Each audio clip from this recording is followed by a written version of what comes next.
Every team, every topic, everywhere. This is Believe.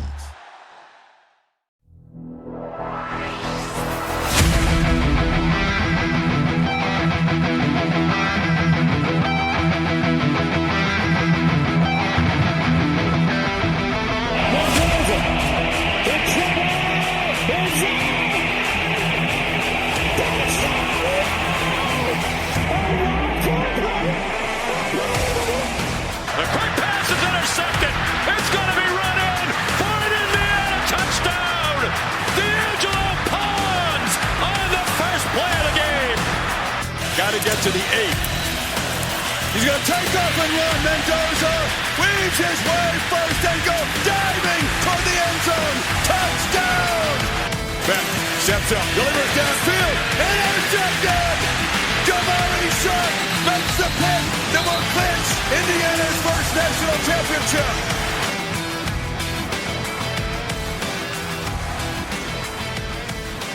Hey, welcome back. Yeah, this is weird. We're back kind of on a schedule-ish. So, back with me again. Also weird. Brandon. Brandon's here. What's up, Brando? What's going on, man? It's spring is here. Football is back. As much as football can be back in the spring. Hockey playoffs. Vibes are up. Vibes are up. About to have a 1-year-old, which is nuts. Like, that is those like big milestones don't hit you until they hit you, and it's like, holy cow. Yeah. So that is nuts. Yeah, I don't know where to go from there. Let's just talk about the podcast. This is a lot of football.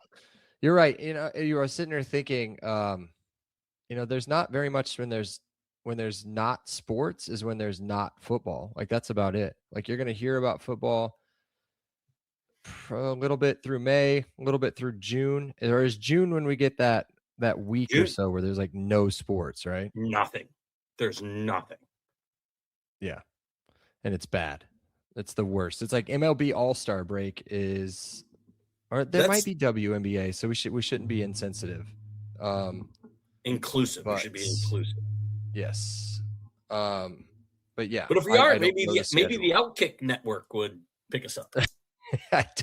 I would decline. All right, back on topic. We are here to talk what we think should be the 2026 Too Deep.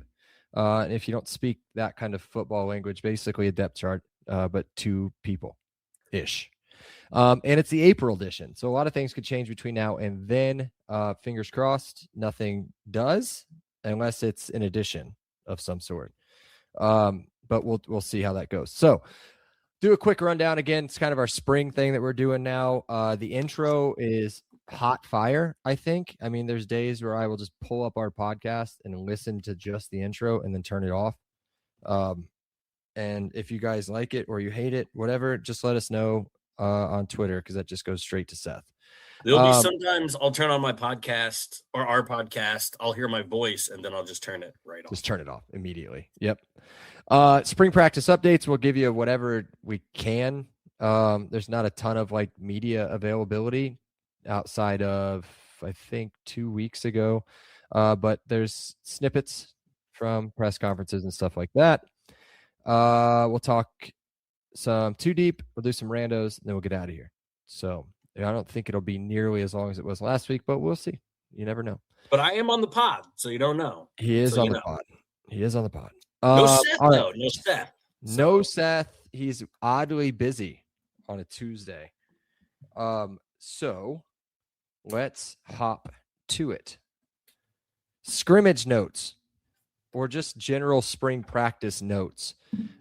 Scrimmage number 1 was last Saturday. Is that right? Yep. Yes. Mm-hmm. The highlights that I use social media account have posted look good. The team looks good, looks fast, looks solid. But there's a few things out there that I wouldn't say are concerning, but are intriguing. And to me, go ahead. You cannot bury the lead about Nick Marsh is incredible. Marsh. I know this. Oh my! It doesn't matter if it's scrimmage or it's practice. Nick Marsh Now we're coming off a season where we're going to have Omar Cooper go in the first and Elijah Surratt maybe go in the first 100 to 120 picks, right? We had probably our two best receivers, I don't know, in a really long time. Maybe ever. Yeah. And Nick Marsh could be the best wide receiver to ever lace it up for Indiana. I mean, listen, the dedicated 4, 5, 6 people that have stayed with us forever have known me personally as a massive Nick Marsh fan since the day I saw him at Michigan State. The guy is unbelievable, and he was a freshman when I liked him. So he's got I guess freshman and sophomore year under his belt, and he's big. He looks big, like real big. He already looks like an NFL wide receiver. Yeah, that's what I mean. NFL wide receiver things. What if I threw out a body type? Let's see what you think.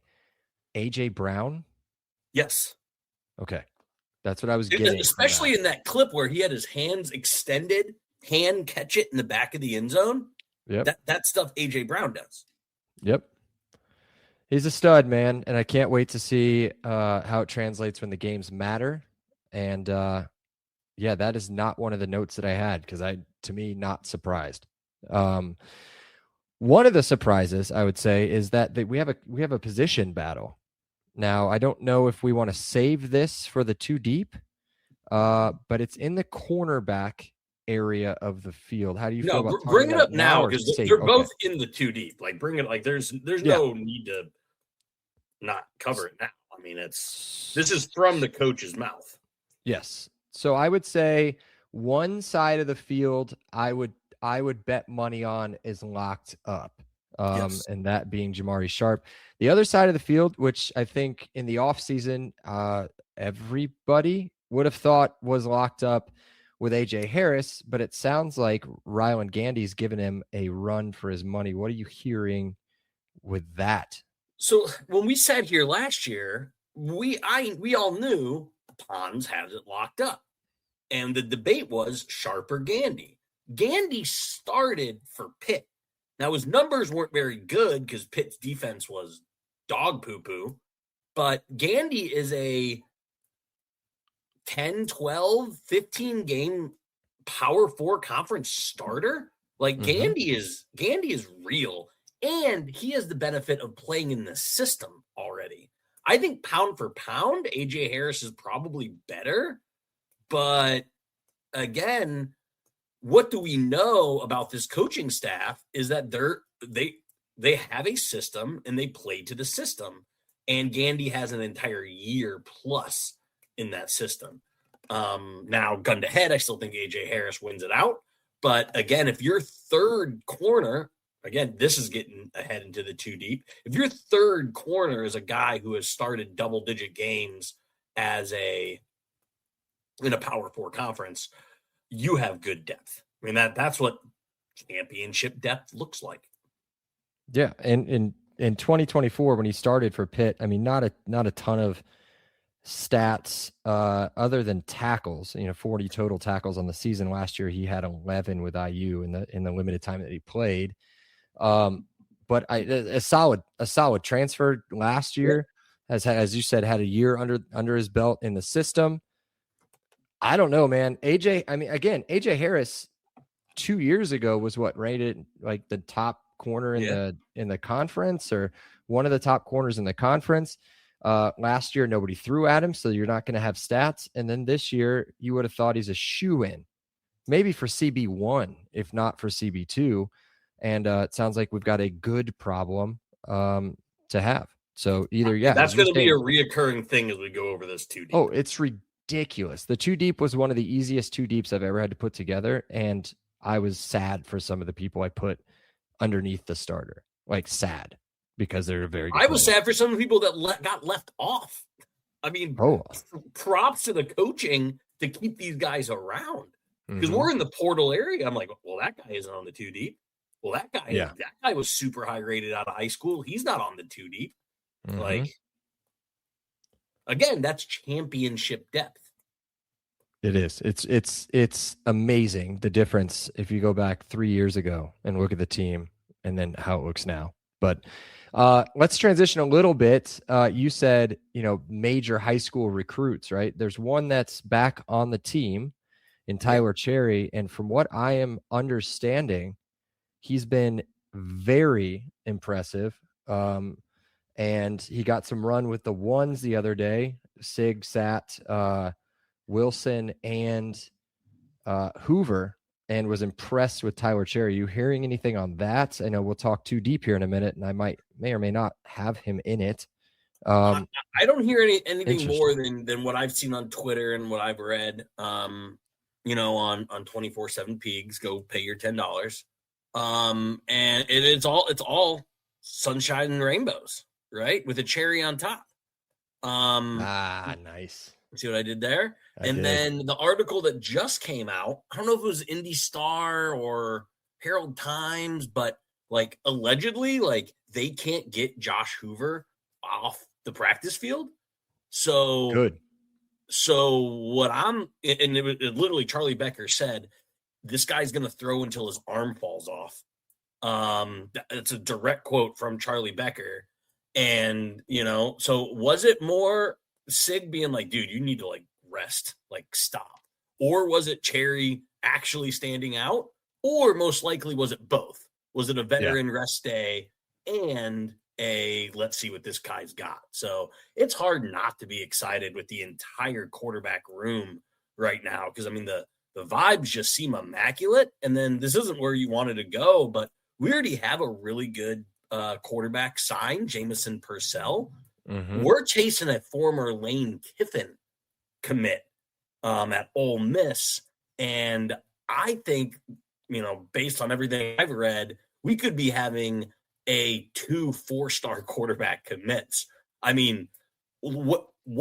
Like that's what programs like Ohio State and Alabama and you at 2 4-star quarterbacks we potentially have commit in this 2026 recruiting class. So just bananas.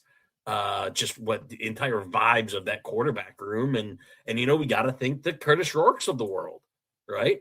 If Curtis Rourke doesn't do what he does, does Nando come? Obviously, see what Nando did, that led to Hoover, which led to Purcell, which now led to this. I mean, it's just the momentum in the quarterback room is incredible. Yes, it is. You brought up Charlie Becker. Charlie pulled up a hamstring. You got to say what's on the outline. Oh, ouch, Charlie. Charlie. That really hurt, Charlie. Tweaked his hammy. Did the same thing last year. I think it was in August when he did it last year. I think that may be why we kind of saw him sprinkled in a little bit more as the season went on. Sig said he's fine. Not a big deal. The other thing I've seen a lot of, and I'm interested to hear what you've read, because I haven't read a bunch of stuff lately, just because of stupid spring break and work has been nuts. But I'm seeing and have seen a ton of Kobe Martin. What are your thoughts there? Don't give away where he's at on your depth chart if we get to him.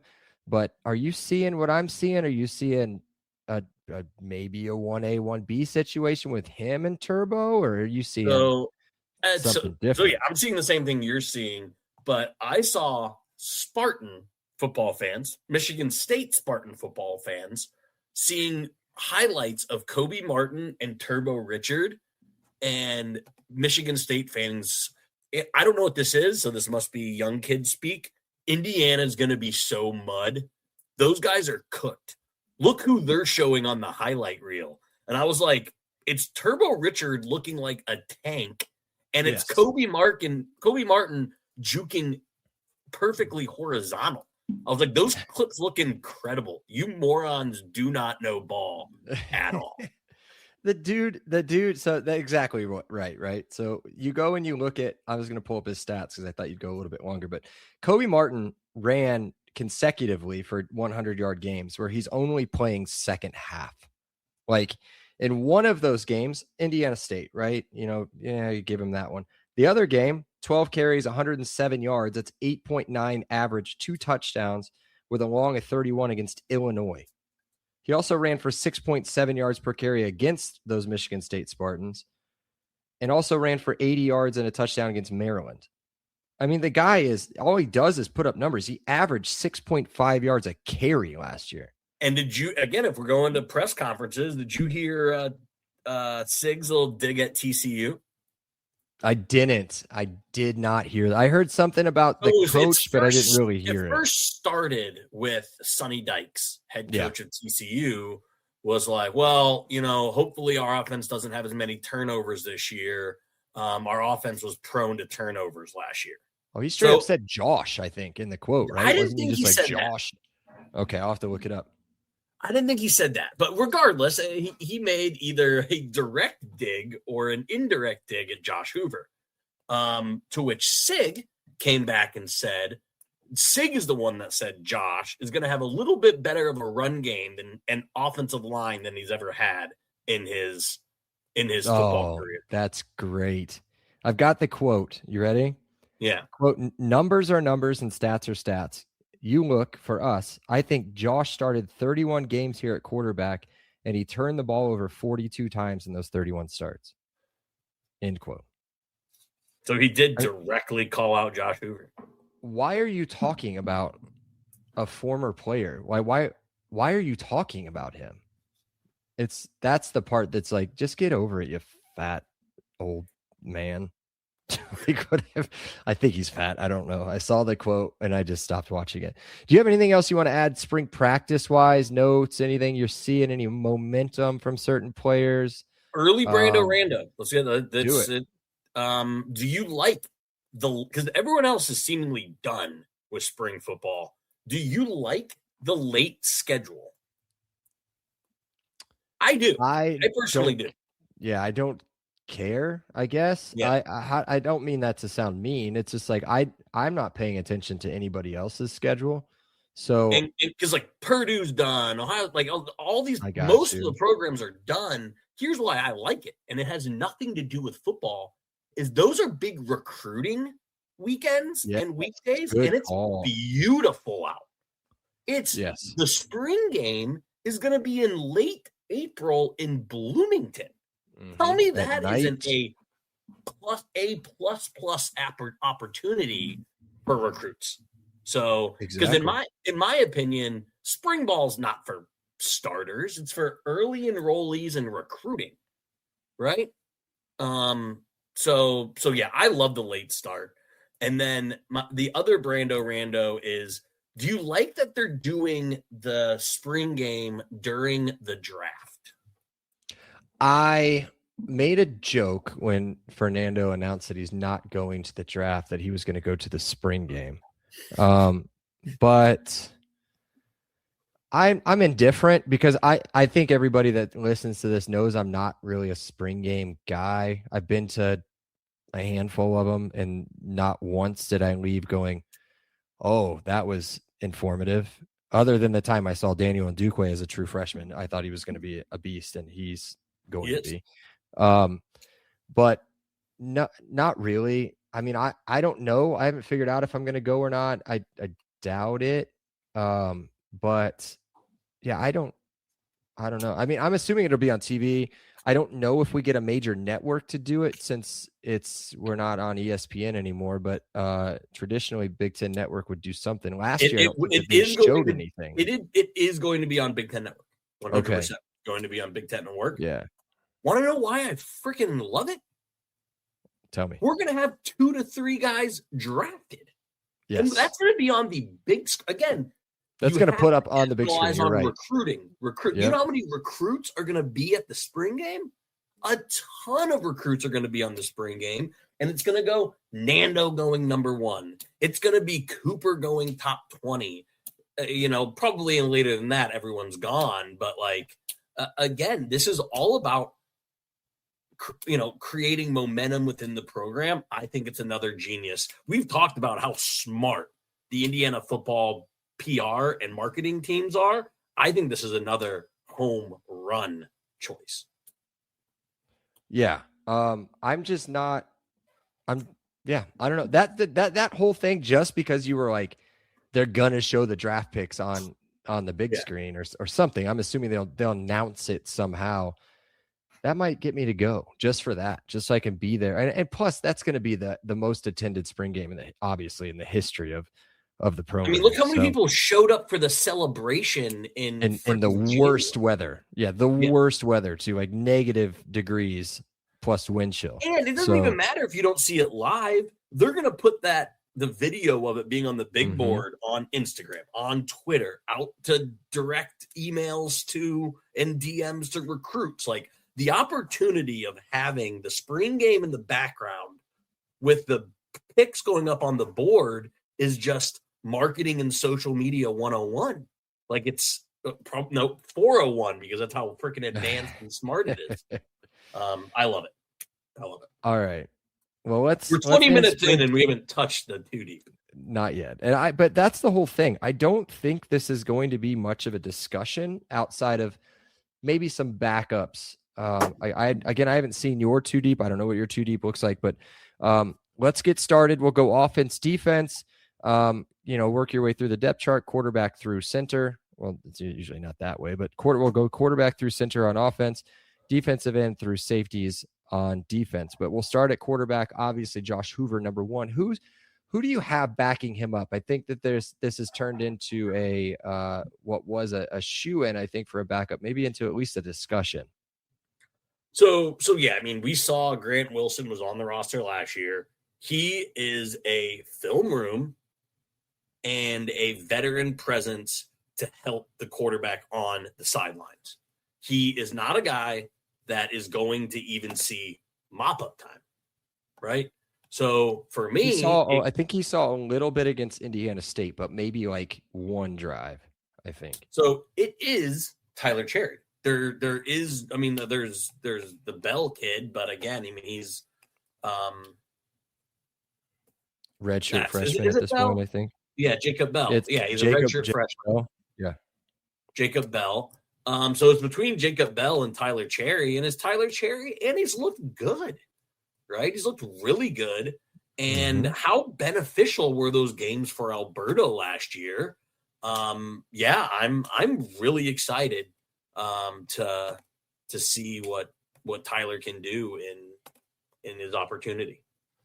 It'll be almost like an opposite of what it was last year, right? You have this monster 6'5" Fernando out there, and then the game's wrapped up. We bring in Brando, who's 6'1", 6'2" at most, and then this year we're going to go in with Hoover. I think is listed at 6'2". Not sure about that, and then we're going to have big Tyler Cherry backing him up. So that'll be pretty cool. I got Tyler Cherry there as well. The next one we kind of hinted at a little bit, but I think that we're both have about the same answer at running back. I'm interested to hear your starter because I have 2 starters. So for me, it'll be Turbo Richard, just because that's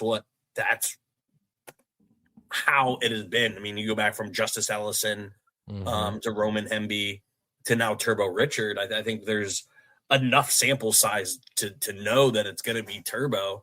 But again, Kobe Martin is going to be the 2. And I even extended this to 3 because Lee Beebe is going to get snaps. We have always used 3 running backs. So Lee Beebe is going to be, in my mind, it's Richard 1A, Kobe 1B, Lee Beebe 2. That is what I have on my 2 deep. That's what I've got. That's why I've got 2 starters listed, right? I've got Turbo first, Kobe second. Did you hit it with the or? Did you hit it with the or? I didn't hit it with the or. I should have hit it with the or. Like the classic Tom Crean depth chart. Yeah. Or was that Kevin Wilson that would do that? That was Kevin Wilson. Kevin Wilson. Was Kevin Wilson. Yeah. He would be like, I don't know about Cody. Cody had a tough practice. It might be somebody else. It's not. But yeah, I've got BB Jr. at, I guess, 3, right? So I get the third one listed and Sean Kuno at after that. But this might be different than what we've seen in the first 2 years of Sig and Shanahan, where Lee Beebe Jr. is not a scrub or a freshman or somebody that doesn't have experience and hasn't shown in his first, 2.5 games that he can be explosive. Granted, has the only fumble that we had all season, but he could be explosive. He's tough. He's scored some good touchdowns. I wouldn't be surprised if we see 3 on a consistent basis, not just kind of a 1A, 1B. It might be like a 1A. We'll probably do this. Well, I don't know. I forget if we do this in May or August, where we like project stats. I don't think we have 2 1,000-yard runners, because if healthy, Lee Beebe is going to get snaps. Correct. Right. So I don't think we get a 1,000-yard rusher this year, because I think we have what is that, a Hydra, a 3-headed monster? I think that's what we got. I just want to remind everybody that you said the exact same thing last season. I'm pretty sure. Yep.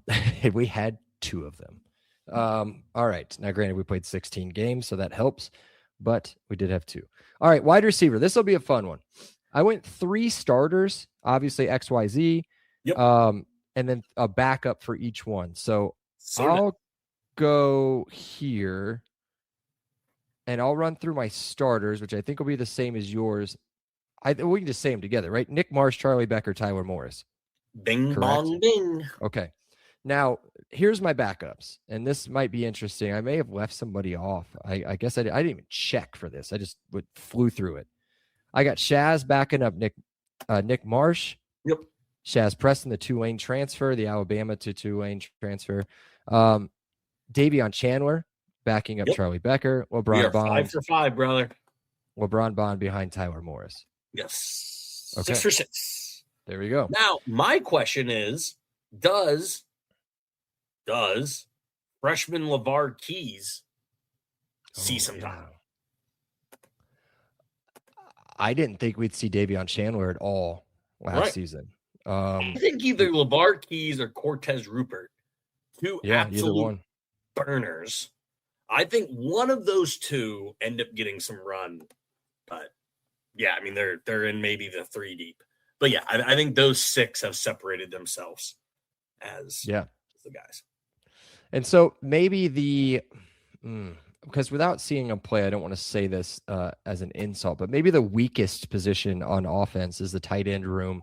Unknown. I mean, it is unknown. Exactly. Yeah. And I think we all, maybe you took Nowakowski, but I think last year I was all over Holden Stays. I thought for sure this monster of an athlete who's played at 2 major programs was going to slot right in. Great family. And be Zach Horton again, right? But instead, Riley Nowakowski out of nowhere was incredible. Probably going to get drafted. All right, at tight end, I've got Brock Scott. And this is kind of an or situation where I've got Brock Scott or Blake Theory. Yep. I have it reversed. I have Blake Theory simply because he has a year in the system. Mm-hmm. And you typically, again, so like in my mind, like Shot is kind of like Stays and Theory is more like Nowakowski. I think it really just comes down to situational. Yep. But I do think possibly the most talented is Parker Elmore, right? Okay. And then Andrew Barker, freshman, is that right? Yeah, and Andrew Barker, I think, played some snaps on special teams. So I've got Barker in my 2 deep. I've got him next one. So again, I think we have it opposite, Theory and Shot, but then I don't have Barker or Elmore on there. But to me, we don't know anything. We have no idea on tight end. Yeah. We don't know how involved they're going to be. It's the biggest TBD for me on the entire roster. Yeah. And so let's keep it rolling. Let's go to the offensive line. On this, I did no backups. I just picked a starting offensive line, I guess, because I mean, you can alternate right tackle, left tackle, backup. You can do the same thing at the guard position. You can move guards to center. It's a mess, right? So I think we're going to have the same starting lineup going from left to right across the line. I've got Carter Smith, Drew Evans, Bray Lynch, Joe Brunner, and then Johnny on the right tackle position.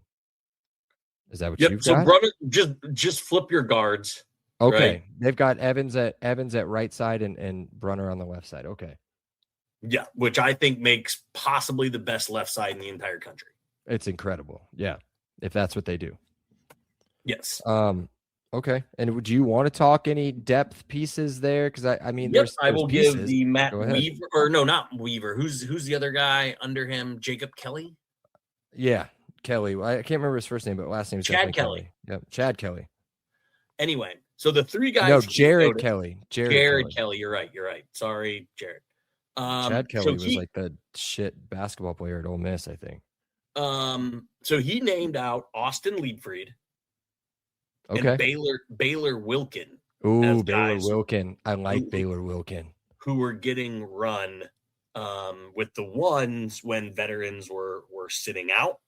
And then he mentioned Matt Merrick as well as getting some run because of his flexibility.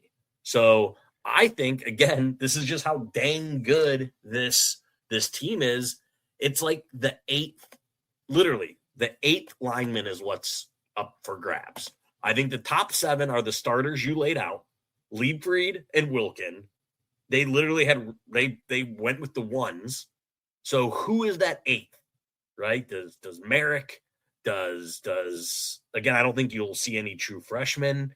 It sometimes a walk-on pops up out of nowhere. Mm-hmm.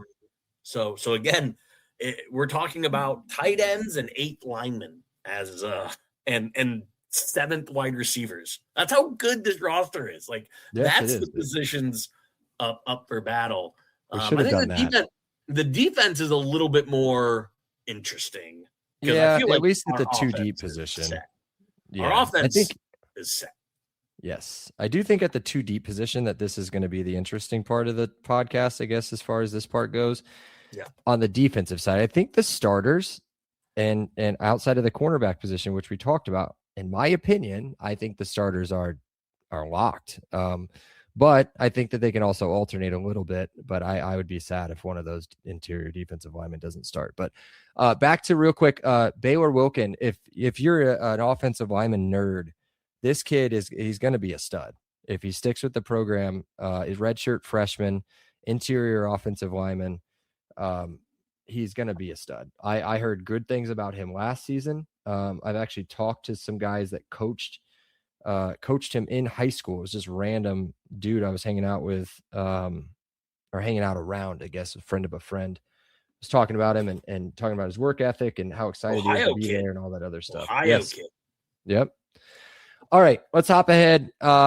Defensive ends. We'll start with just kind of we'll call it the Mikhail Kamara position, right? So not your rush end, your what do you guess you call it, like a stud, right? The guy that's going to be standing up a decent amount, your Stephen Hardy position. Or just Stephen, was it? I can't remember his last name anymore. Was it Hardy or Handy? Hardy. All right. Defensive end. I've got Cheedy. Honestly, we can just skip ahead. I got both KSU guys starting. Is that what you got? No, I don't. No. So I got Ndukwe as a starter, as a stud. And then I got Burnham. So I have the exact opposite. I have neither. I have neither one of the K-State guys starting. I think Ndukwe again he's the year 3 in the system. I think he absolutely took over some of those playoff games. And he is an NFL guy waiting to happen. And I think Josh Burnham is, again, that veteran transfer who has played in a national championship, has played on a really strong defense.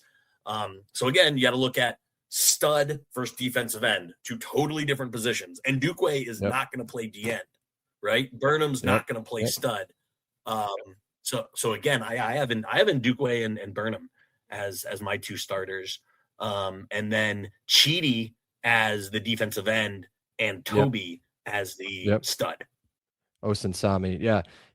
So from what I've read and what I've heard through, social media reels and everything else from some of the important pundits, I guess you would say, is that he is an absolute stud.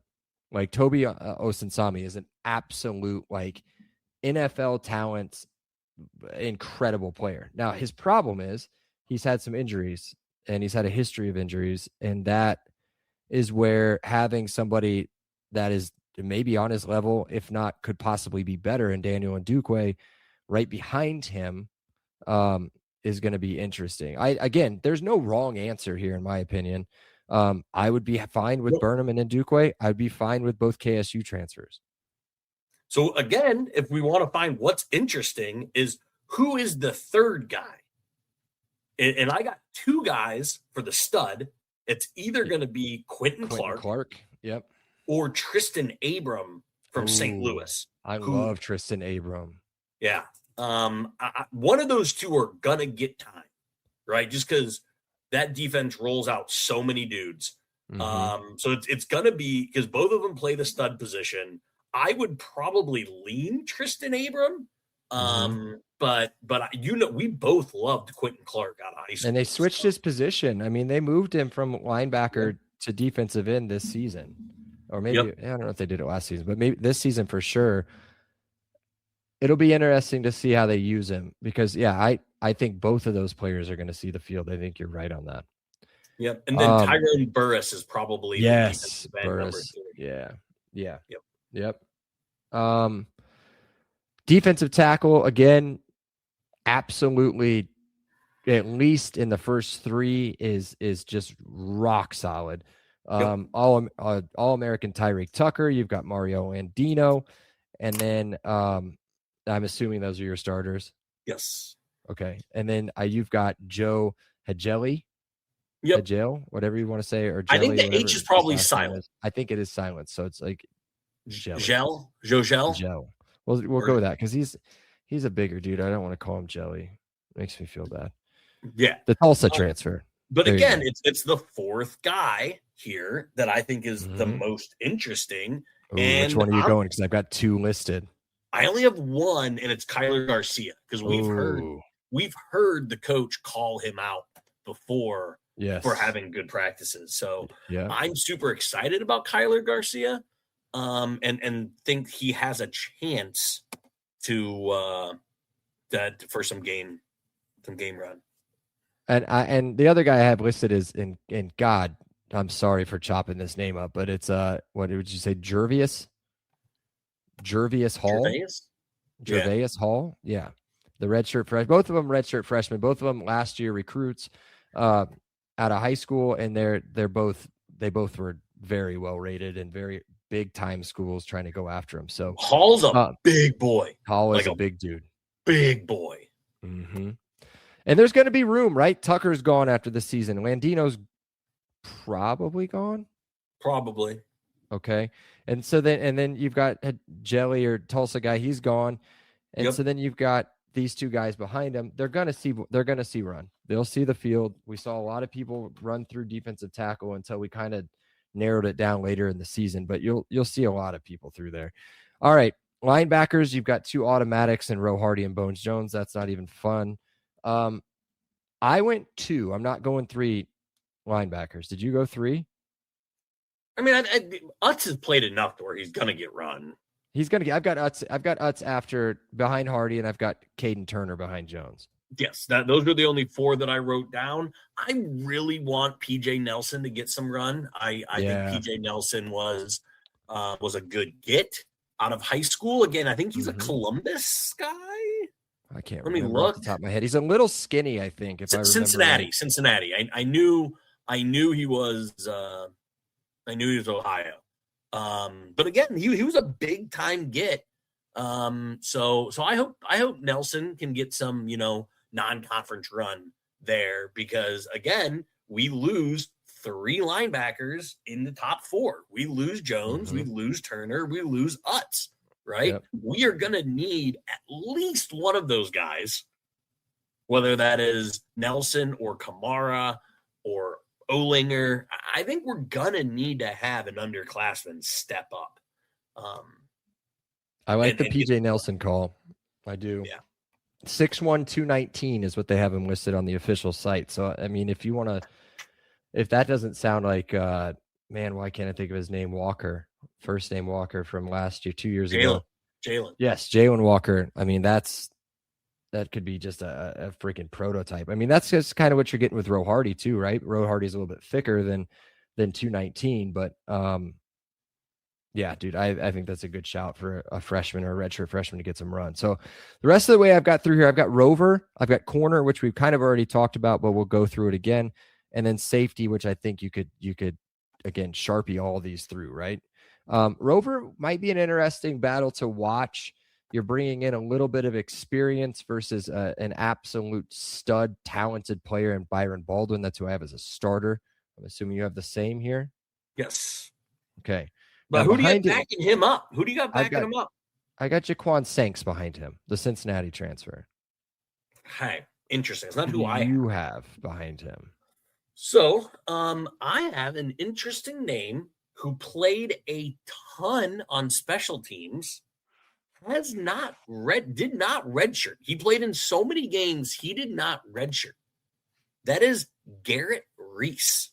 Oh, good call with Garrett. I saw him on the roster and I was like, I think Sanks can outdo him here, but he may, I mean, if he doesn't see it at Rover, he may see it at safety, but we'll get there a little bit later. Again, pretty big recruit coming out of Chicago. Again, they have to like this kid. But also, what do we know? I'm going to ask this and then answer it myself because I don't want you ever to know what's in my head. Look at Pons. When they know they got a stud, they don't take him off the field. I think Baldwin is going to get the majority of snaps here. Like that's why I put an underclassman there. Well, I think Baldwin's an underclassman too. They both underclassmen, yeah. So I think Reese is a guy that I think can learn and run with Baldwin. So that's who I have because I have Sanks, and I'll just go ahead and jump ahead to the safety position. We can get the corner last. I have Sanks as the third safety. I have Amari Farrell, Zachman, and Sanks. I think, right? So that's where I kind of had to choose because I think Sanks played more of a true safety, right? He didn't play Rover, which is why I went with two guys who have been in the system for a while. So yeah, that's why I went Farrell, Zachman, Sanks, and then Baldwin, Reese. I could see that. So anyone else jump out? I don't think so. I mean, there's a big. I just want to stick on the Garrett Reese and so they've got him listed as Quan Sanks. So we don't have to call him Jaquan Sanks anymore. Just Quan. They've got Quan listed at 5'10", 190. They've got Reese at 6'2", 205. So I don't know how you like your safeties. I don't know how you like your rover position. I think they're intertwined, right? They can you can move them. We saw that I think at the beginning of last year, if not in 24, where they would move Farrell around. I think it was 24 where they would move Farrell around quite a bit, and then they finally just said, "We're not doing this anymore. We're locking Farrell in at the back." But yeah, dude, I'm with you. I don't have any other names. So he didn't get a lot of run. He didn't get near the run that Garrett Reese did, but you and I loved him coming out of high school was Seonta Stewart. Oh, yes, Stewart. That's right. So again, and rate as an 87. He was the 74th best corner. Obviously, he's moved to safety now, but top 40 player in all of Ohio. So another big guy, 6'1", 205. So maybe he backs up Baldwin, right? I don't know. Anybody. So again, we are a pretty veteran heavy group, but I love the youth coming through the secondary. Baldwin, we haven't talked him yet, but Jalen Bell, Garrett Reese, Seonta Stewart, like there are some young studs in this secondary that gets very, very exciting. There's another young stud we're about to talk about right here at cornerback, who I've got backing up. I've got Jamari Sharp, and I'm going to go with his backup here because I want to save the other side for a discussion because I'm interested to see who you have there. I've got Jamari Sharp, but I've got Carson Williams, the Montana State transfer. I've got him backing him up, and I have heard a lot of good things about him. Like the potential that this kid has is through the roof. Interested to hear if you got anything on him. All-American. Yeah, I think he's got a battle to see playing time. I think he's going to have to adjust up a level. right? So, But he's I don't young. He's young, right? Is he coming into a sophomore year? Is that right? So he's only 20 coming in as a redshirt sophomore, right? Yes. So he's super young. He's a guy that, again, I'm with you. I'm excited about. I don't see him being a major contributor in 2026. Okay. Who do But you again, have if you look backing at the up Sharp? corners, Sharp redshirt senior, Gandy redshirt senior. If AJ Harris is a stud, he could be gone. There's a cornerback vacuum. And so Carson Williams could be a big piece 12 months from now. Mm-hmm. Who you got backing up Sharp? Who do I got backing up Sharp? I have Gandy. Okay. So that gives away the other side. We both have AJ Harris.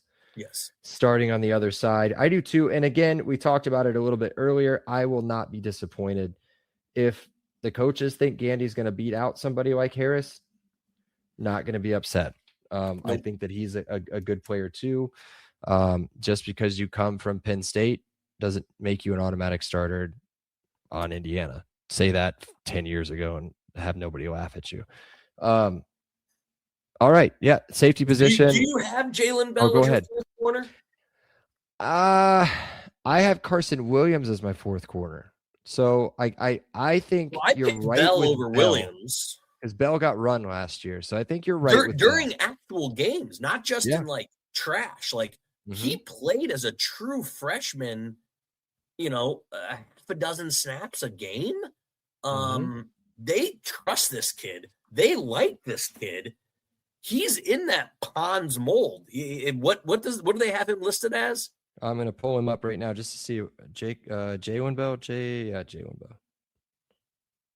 He is at 5'10", 169. So again, played in all 14 games. Played in 14 games last year. They like this kid, and I think, again, comparing him to Pons, who's going to be a top 50 NFL draft pick, seems crazy, but I think he plays like him. He got to learn under him. They obviously know how to utilize corners of that build. I like Jalen Bell. I think all hype is on Baldwin as a sophomore, but as it should be. But I think guys like Reese and Bell need to be talked about.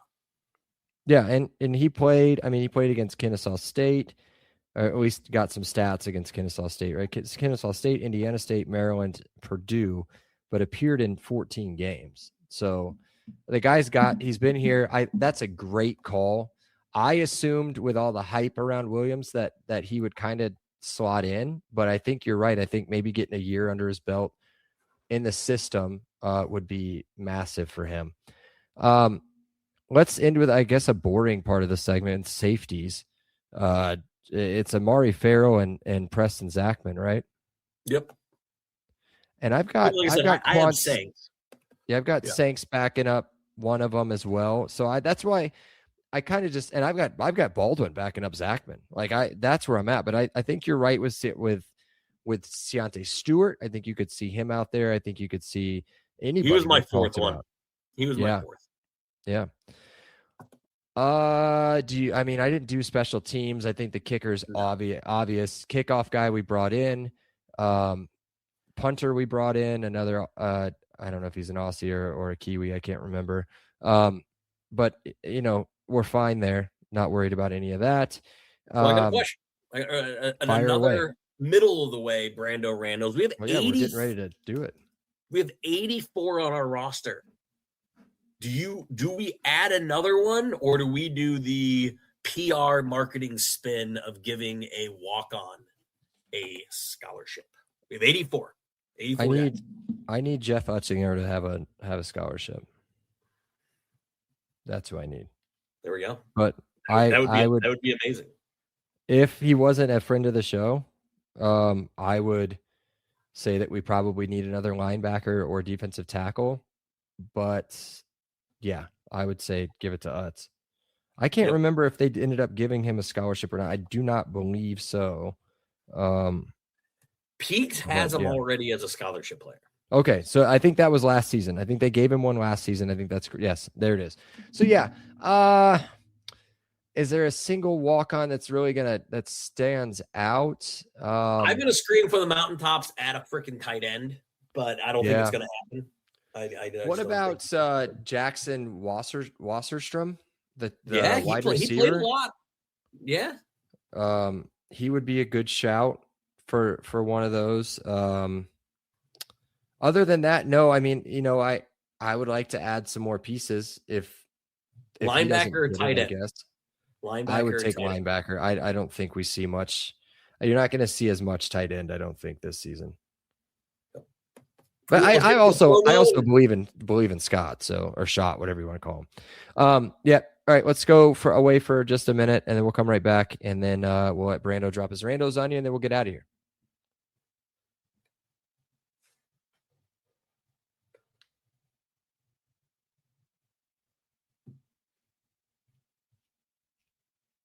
Okay, we're back. It's rando time. We've wasted 2. How many more you got? I had 6, so I have 4 left. That's how the math works. Seth, math works.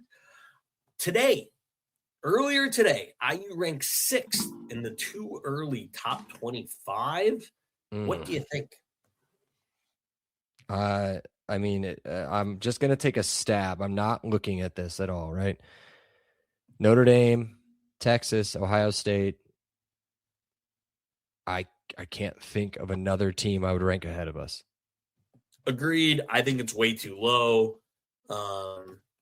But if you look at the odds, we talked about this. We talked about it on the last few pods. There's 4 teams with a plus 700. It's IU, Ohio State, Texas, Notre Dame. That's it.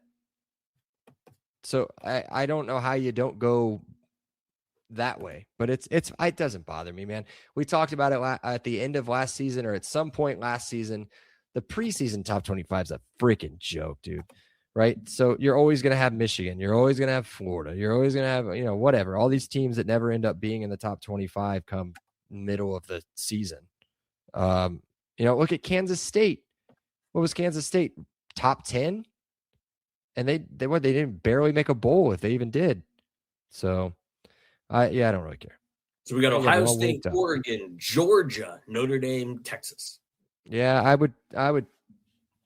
don't believe Georgia. I don't see. Georgia makes Oregon.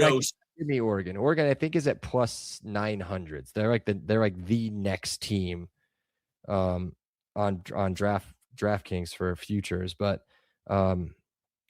yeah, man, it doesn't bother me. Just go out and win the games. You'll be all right. Yep, agreed. All right. Comp season. We talked about Mendoza and Simpson. I want to talk comp. Mendoza's NFL comparable is I hate to say Kirk Cousins, because I think he's better than Kirk Cousins. He's more athletic than Kirk Cousins. If I say one of the other 2 names I'm thinking of just based on body style, people are going to turn this off because they're going to think I'm high, which I'm not yet.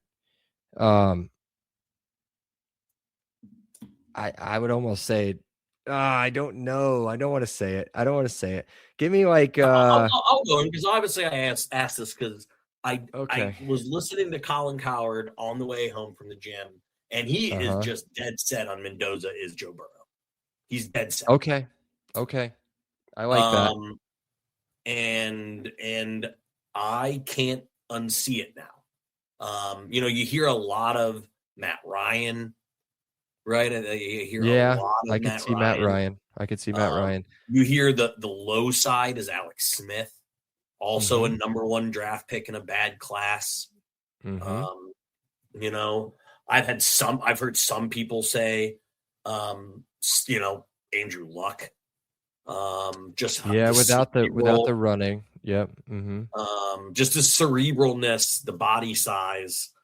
And the then IQ. Yep. And then again, the combine is where this brought up. This was never, ever in my mind, but he is the same exact combine measurables as Josh Allen. Okay. That's not where I was going. I was going to say, I've been hearing a lot of, and this is where I didn't want to say it because it's a couple goats, right?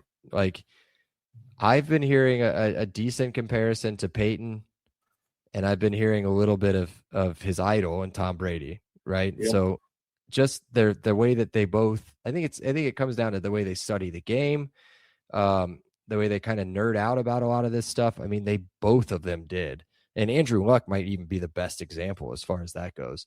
But yeah, man, I think those examples you gave, I think Matt Ryan's a pretty solid one. I think Joe Burrow, I don't know. When I think of Joe Burrow, I think smooth, right? Like Joe, what do they call him? Joe Cool, isn't that his nickname or whatever? But like, I think real smooth. When I think of Fernando, I don't think of it the same way. I just think of it as a little bit more robotic, as a technician, right? Yeah, Yeah. exactly. Like he'll just pick you apart. With Joe, he's just real smooth whenever he's not on his butt from his terrible offensive line. But yeah, those are good calls. I like the Joe Burrow. I'll take that one. Yeah, and then again, just because I've listened to so much draft stuff, they've said, where would Nando have went in other drafts? And I think this is super interesting. Do you think he would have went before or after Cam Ward? Before Cam Ward, yes. Yes. Before or after Caleb Williams? Ooh.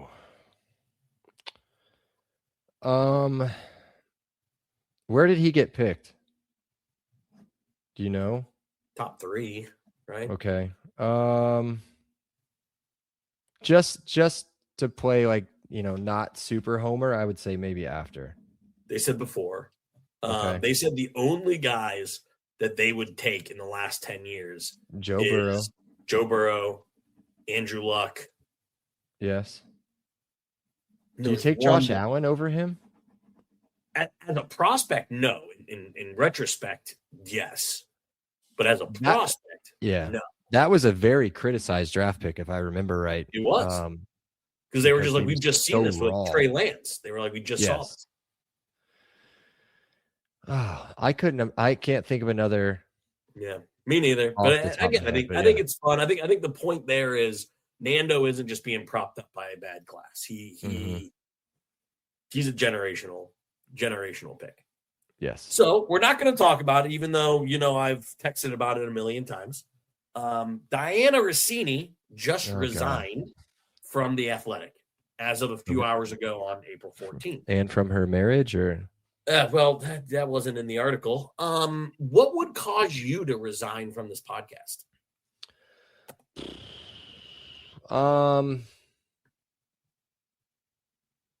I don't know. I did walk into Seth's house, I think the first day of the tournament, and just say the podcast is dead. Just because maybe I just wasn't feeling it. Maybe we didn't have any news going on. But I don't think I'd walk away from it, man. I don't know. And I think I half did it just to piss him off because we just became sponsors of his kids' baseball team. But man, I don't know. I maybe just a career move. Like if something happens with that and I just legitimately run out of time, but I don't see it. The other guys that are doing my job at the company that I'm with have literally been there for 38 and 40 years in the same position and doing just fine. So, I don't know. Got it. What about you? It would literally just be bandwidth. Like, I mean, you're barely on it anyway, so it doesn't. Correct. I'm already part-time. Like I can't get less committed to this podcast. Speaking of committed, I got mulch done last week. Well I got done. a crew coming to paint the deck. How are you feeling as we sit mid-April with the Bragg yard? So the yard's in good shape. Grass is in good shape. Got a little unfortunate little dandelion thing going on in the front yard. I think that's because of the neighbors. The neighbors to my left, beautiful. Neighbors to my right, not so much. But a little mulch. We need to do a little bit of mulching on the front, which is coming up. But other than that, the house is going to get painted. The entire exterior of the house, which the majority of it, or if not a little bit more than half of it, is brick. So not that exciting. I think we're in pretty good shape. The backyard is going to get an overhaul too, which will be fun. But we got to find some time. Who has time? Yeah. So you have 3 boys. You're not getting any more any And I'm any about sooner. to assistant coach another sport, so I gotta go meet that guy. Which is where you got to get going. Last thing, do allergies kick your ass? No, I'm an absolute beast. I don't have allergies, bro. I am so soft because they wreck me. And hopefully this podcast doesn't come out too nasally because I can barely breathe. You sound all right. You sound fine. But no, man, my wife gets them real bad. I'm assuming one of the kids, if not all 3 of them, will have it at some point terribly. But yeah, no, I make fun of her. Nerds with your allergies. It's a soft generation. I'm soft. But there we go. 1 hour. 1 hour. We did it. Oh my God. We did All it. right. We did it. Cheers to you. I'm going to go have some like actual drinks. This is just water. But yeah, go do your neti pot or whatever. Will do. All right. Cheers to neti pots. Bye. If you like the show, please take a moment to rate, review, and subscribe. It really does help the show to grow. Thank you for listening.